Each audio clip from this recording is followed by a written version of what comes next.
Hello everyone, स्वागत है एक बार फिर से सभी का future nursing officer YouTube channel में। आज का हमारा टॉपिक है total parental nutrition. I hope अगर आप स्टार्टिंग से लेकर लास्ट तक क्लास लेते हैं तो टोटल पेरेंटल न्यूट्रिशन से बनने वाले हर एक एमसीक्यू के ऊपर मैं आपके साथ चर्चा करने वाला हूँ। जी हाँ, बिल्कुल, अगर आप क्लास स्टार्टिंग से लेकर लास्ट तक देखते हैं तो आपको कुछ भी डाउट नहीं रहेगा। तो सबसे पहले हम लोग टोटल पेरेंटल न्यूट्रिशन क्या होता है, तो पेरेंटल न्यूट्रिशन क्या होता है, उससे पहले हम लोगों को ये जानना है। पेरेंटल न्यूट्रिशन का मतलब क्या है कि एक स्पेशल टाइप ऑफ न्यूट्रिशन है जो कि हम लोग प्रोवाइड करवाते हैं पेरेंटल रूट से, अदर देन ओरल रूट या नॉर्मल जो भी रूट है हमारा, उससे अलग उस रूट को हम लोग क्या बोलते हैं, बाईपास करके। जैसे कि बाईपास किसको करना है, ओरल को। ओरल रूट के अलावा हम लोग पेरेंटरली अगर कुछ न्यूट्रिशन प्रोवाइड करवा रहे हैं किसी भी मरीज को, वो किसी भी सिचुएशन के अंदर, वो हम फर्दर बात करेंगे, तो उस सिचुएशन को हम लोग क्या बोलते हैं, पेरेंटल न्यूट्रिशन या टोटल पेरेंटल न्यूट्रिशन। अब बात आती है कि इसके अंदर एमसीक्यू कहाँ से बनेगा। एमसीक्यू आपके बनेगा कि जो कार्बोहाइड्रेट है वो किस फॉर्म में देते हैं, इसी के साथ साथ प्रोटीन किस फॉर्म में देते हैं, और फैट किस फॉर्म में हम लोग पेशेंट को देते हैं। तो यहाँ पर सबसे पहले बात करें फैट की, तो फैट को हम लोगों को किस फॉर्म के अंदर देना है, इमल्सिफाइड फॉर्म में। इस यहाँ से आपके क्वेश्चन बनेगा, fat provide in emulsified form. Emulsified form के अंदर हम लोगों को जो पेरेंटल न्यूट्रिशन है उसके अंदर हम लोगों को पेशेंट के अंदर इन्फ्यूज़ करना है। किस फॉर्म में, फैट को इमल्सिफाइड फॉर्म में। वहीं कार्बोहाइड्रेट की बात करें तो डेक्सट्रोज फॉर्म में हम लोगों को देना है। किसके अंदर, कौन सी फॉर्म में, कार्बोहाइड्रेट को डेक्सट्रोज फॉर्म में, प्रोटीन को एमाइनो एसिड की फॉर्म में। किसके अंदर, एमाइनो एसिड की फॉर्म में। तो 3 क्वेश्चन यहाँ से बनते हैं। अब बात आती है नेक्स्ट की, कौन कौन सी सिचुएशन के अंदर हम लोगों को ज़रूरत पड़ती है टोटल पेरेंटल न्यूट्रिशन की। तो टोटल पेरेंटल न्यूट्रिशन के लिए हम लोग, अगर किसी मरीज को कैंसर है तो उस सिचुएशन के अंदर हम लोगों को टोटल पेरेंटल न्यूट्रिशन की ज़रूरत पड़ती है। कोई भी गैस्ट्रो इंटेस्टाइनल डिस्टर्बेंस है, जो भी गैस्ट्रिक जो मेम्ब्रेन या गैस्ट्रिक के जो भी पार्ट्स है, या जो हम लोग बोल सकते हैं ऑर्गन्स, उसके अंदर अगर डिस्टर्बेंस है तो उस सिचुएशन के अंदर हम लोगों को किसकी ज़रूरत पड़ती है, टोटल पेरेंटल न्यूट्रिशन की। नेक्स्ट आता है इसके बाद कि पेरेंटल न्यूट्रिशन हम लोगों को, कोई भी parental nutrition only use when no other alternative available, यानी पेरेंटल न्यूट्रिशन नॉर्मल सिचुएशन के अंदर नहीं देना है। जब हमारे पास कोई अदर ऑप्शन नहीं हो तो उस सिचुएशन के अंदर हम लोगों को टोटल पेरेंटल न्यूट्रिशन को प्रीफर करना है। अब टोटल पेरेंटल न्यूट्रिशन है वो कितने टाइप से हम लोग इन्फ्यूज़ करते हैं। एक होता है आपका इंटरमिटेंट और एक होता है continuous total parental nutrition. 2 type से हम लोगों का इन्फ्यूज़न होता है, एक तो कंटिन्यूस और एक इंटरमिटेंट। कंटिन्यूस वो होता है जो कि लगातार 24 घंटे तक इन्फ्यूज़ करते हैं। वहीं अगर हम लोग बात करें इंटरमिटेंट तो 12 घंटे तक। अब बात आती है कि आपको, जैसे कि आपने जो इमल्सिफाइड फॉर्म किसकी, फैट की, कार्बोहाइड्रेट की डेक्सट्रोज फॉर्म, और जो प्रोटीन है उसकी अमाइनो एसिड, तीनों फॉर्म्स को आपको मिक्सअप करना है पहले। उसके बाद मिक्सअप करने के बाद जैसे ही आपने स्टार्टिंग किया टोटल पेरेंटल न्यूट्रिशन देना, उसके 24 घंटे के अंदर अंदर उसको इन्फ्यूज़ करना है।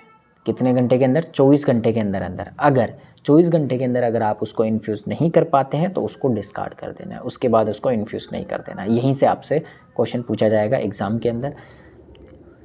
अगर आप 24 घंटे के बाद भी अगर इन्फ्यूज़ कर देते हैं तो ऐसे सिचुएशन के अंदर पेशेंट को इन्फेक्शन हो सकता है। क्या हो सकता है, इन्फेक्शन हो सकता है। और इंटरमिटेंट के अंदर 12 घंटे तक हम लोगों को इन्फ्यूज़ करना होता है टोटल पेरेंटल न्यूट्रिशन। नेक्स्ट बात करते हैं इम्पोर्टेंट कि आपकी जो जब कभी भी आप टोटल पेरेंटल न्यूट्रिशन देते हैं तो उस सिचुएशन के अंदर पेशेंट को हमेशा असेस करते रहना है, किसके लिए, हाइपोग्लाइसीमिया से। यहाँ से आपके डेफिनेटली क्वेश्चन पूछा जाएगा, हाइपोग्लाइसीमिया से असेस करते रहना है। ऐसा क्यों, क्योंकि always assess the patient for hypoglycaemia because mostly in day time के अंदर हम लोगों को क्या करना है, इन्फ्यूज़न को असेस करना है। किसको, हाइपोग्लाइसीमिया को। हाइपोग्लाइसीमिया की सिचुएशन को दिन के अंदर असेस करना है। ऐसा क्यों, क्योंकि जो इन्फ्यूज़न होता है उसके अंदर मोस्टली आपके कार्बोहाइड्रेट होता है। कितना % आपके कार्बोहाइड्रेट होता है, मोस्टली जो आप टीपीएन सॉल्यूशन प्रोवाइड करवा रहे हैं उसके अंदर आपके 60 से 70% क्या होगा, आपके CHO यानी कार्बोहाइड्रेट होगा, मेजर अमाउंट में आपके कार्बोहाइड्रेट होगा। उसके बाद प्रोटीन आपके 15 से 20% होता है। कितना होता है? 15 से 20% आपके प्रोटीन होता है और 30% आपका कैलोरी होता है। 60 से 70% कैलोरी आपके कार्बोहाइड्रेट होता है, प्रोटीन होता है 15 से 20% कैलोरी, और लिपिड यानी जो फैट है वो आपके 30% यहाँ पर कैलोरी होता है।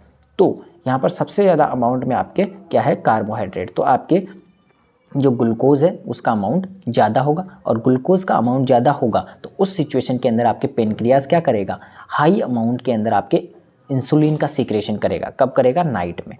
तो उस वैसी सिचुएशन के अंदर पेनक्रियाज की आदत क्या है, क्या पड़ चुकी है? हाई अमाउंट में इंसुलिन सीक्रेट करने की। तो दिन के अंदर भी वो हाई अमाउंट में क्या करेगा? आपके सीक्रेट करेगा। यानी डे टाइम के अंदर pancreas doesn't stop suddenly production of insulin, यानी यहाँ पर कार्बोहाइड्रेट ज़्यादा देने की वजह से क्या हो रहा है? ग्लूकोज का लेवल ज़्यादा हो रहा है। जैसे ही ग्लूकोज का लेवल ज़्यादा होगा तो यहाँ पर आपके क्या होगा? पेनक्रियाज क्या करेगा? उसको न्यूट्रलाइज करने के लिए इंसुलिन का सीक्रेशन ज़्यादा करेगा, और जैसे इंसुलिन का सीक्रेशन ज़्यादा करेगा तो वैसे सिचुएशन के अंदर आपके हाइपोग्लाइसीमिया होने के चांसेस रहते हैं। इसलिए हाइपोग्लाइसीमिया को असेस करते रहना है। TPN हम लोग मोस्टली सेंट्रल रूट से दे सकते हैं, पेरिफेरल रूट से हम लोग दे सकते हैं। तो एक इम्पोर्टेंट आपकी जो क्वेश्चन बनेगा कि जो टोटल पेरेंटल न्यूट्रिशन है उसको सडनली स्टॉप हमें नहीं करना है, ग्रेजुअली हम लोग इसको ग्रेजुअली क्या करना है? स्टॉप करना है। किससे बचने के लिए? हाइपोग्लाइसीमिया से बचने के लिए।